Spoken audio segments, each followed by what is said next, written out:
Hello friends, my name is Mahima Mishra and I am your teacher educator for English language pedagogy.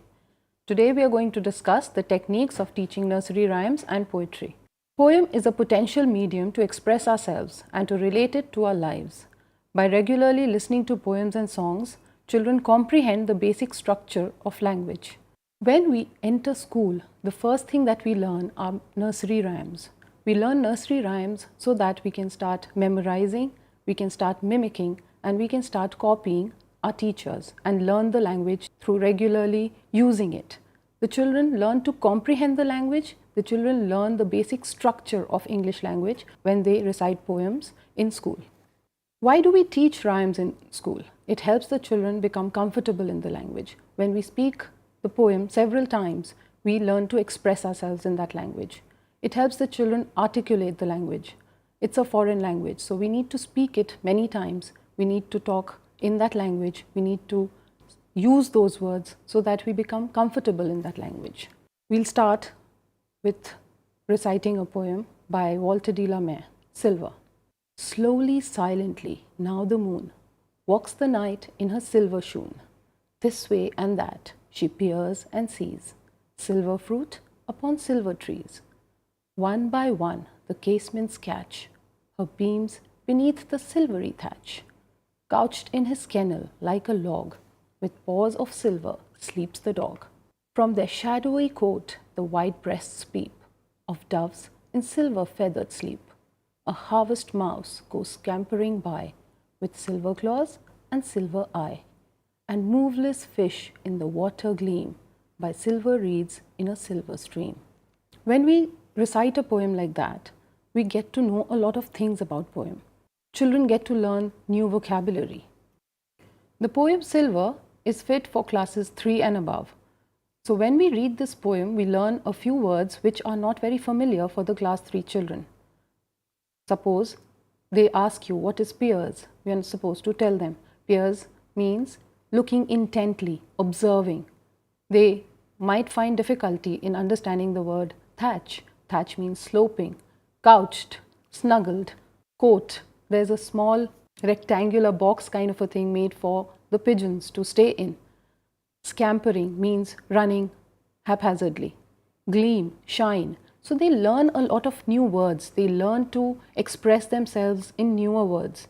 Their word bank gets enhanced. It also enhances their creative ability.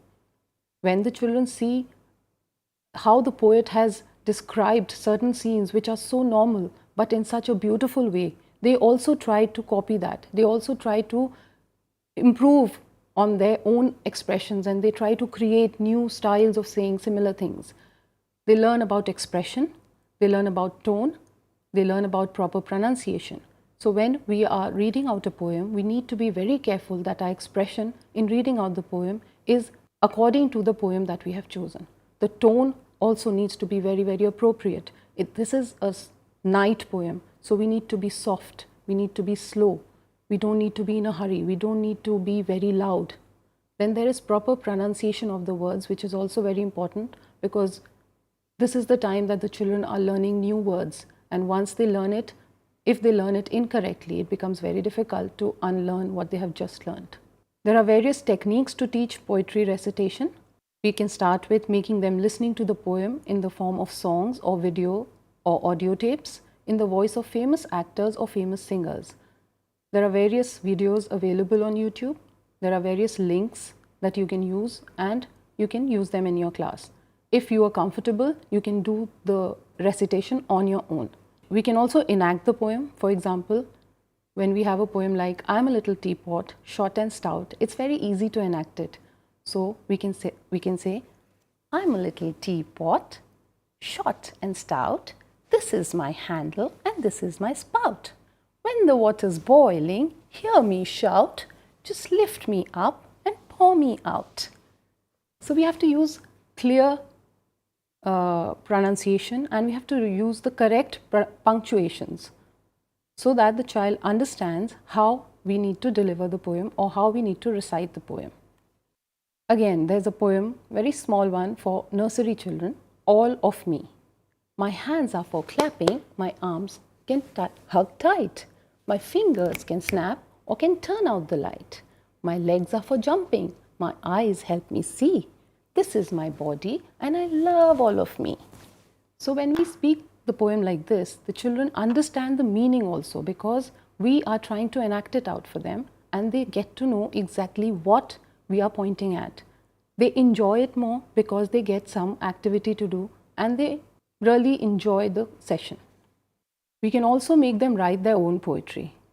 This can be done through poems like Five Little Monkeys Jumping on the Bed. I hope all of you have heard that one. 5 little monkeys jumping on the bed, one fell off and bumped his head. Mama called the doctor said, no more monkeys jumping on the bed. So when we recite a poem like that, we can ask the children to change the word, change the noun from monkeys to another one. That will give them a little bit of creativity, and they will also understand that even though they change the word from monkeys to any other word, suppose like ponies, the rhythm should not be broken. So when they recite their poem, they will say, 5 little ponies jumping on the bed, one fell off and bumped his head.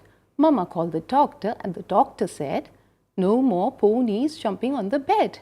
So the rhythm remains the same, but the word has changed and it becomes their poem. They find a kind of love towards the poem because now it is their poem. They have made it on their own. They have owned it. So it gives them a lot of encouragement. It encourages their creativity. It encourages them to love poetry and understand poetry better.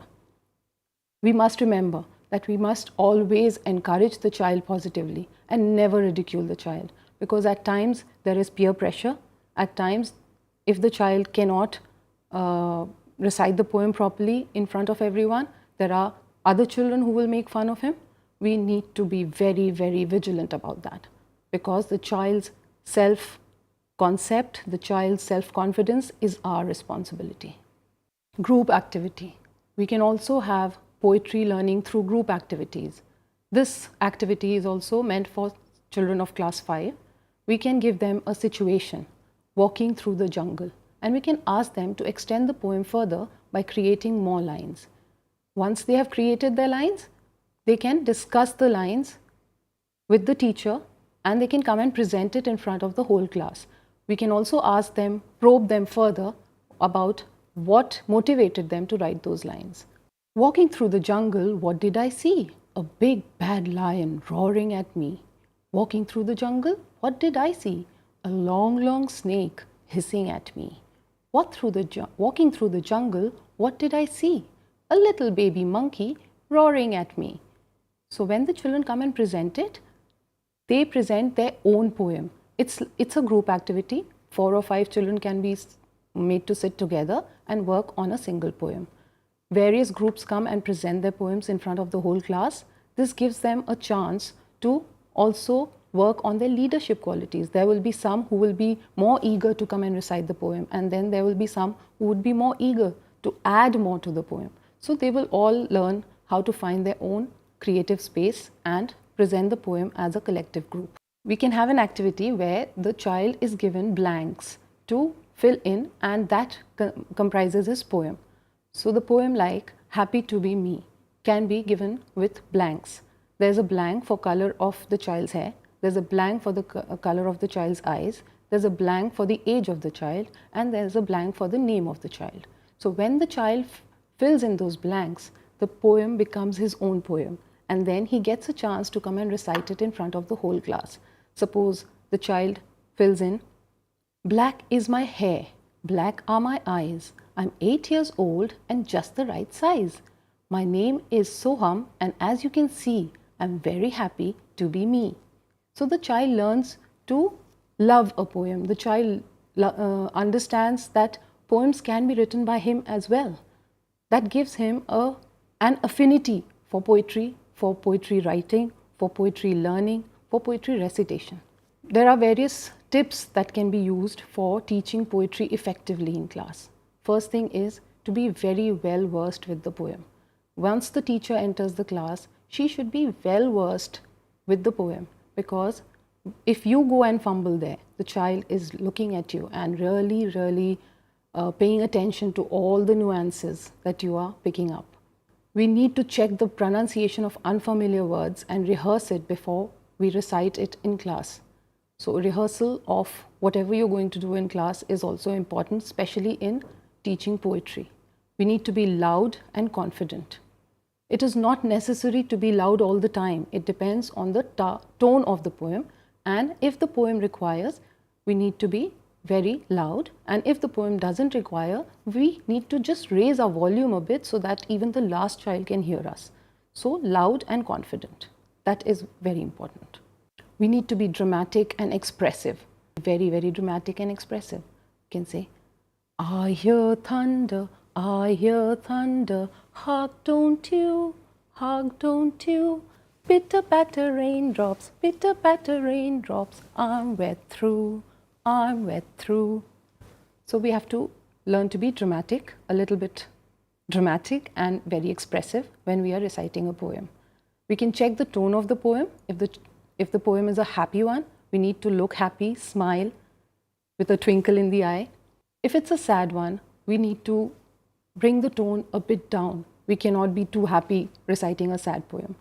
If it's an inspirational one, we need to give that kind of a motivation to the child while we are reciting the poem.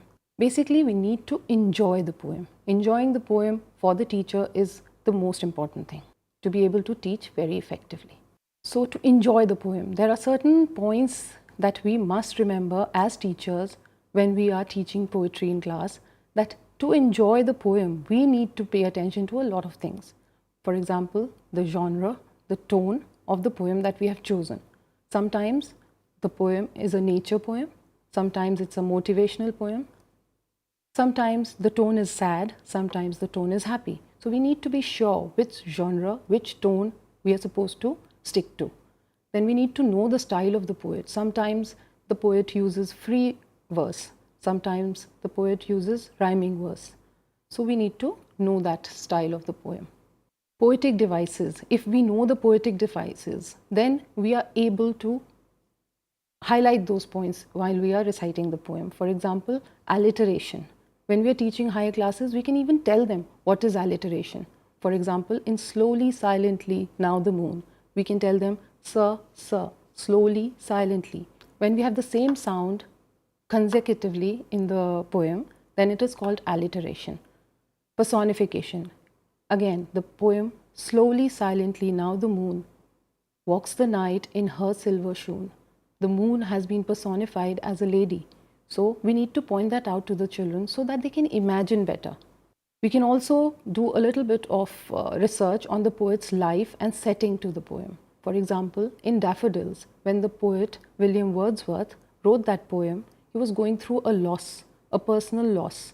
He had lost a very dear cousin of his who was almost like his real brother. So when he wrote that poem, he started with, I wandered lonely as a cloud. So you can refer to that just to be able to tell the children why the poem is a sad one and how it ends in a happy note. Writing your own poetry can also inspire you to love poetry.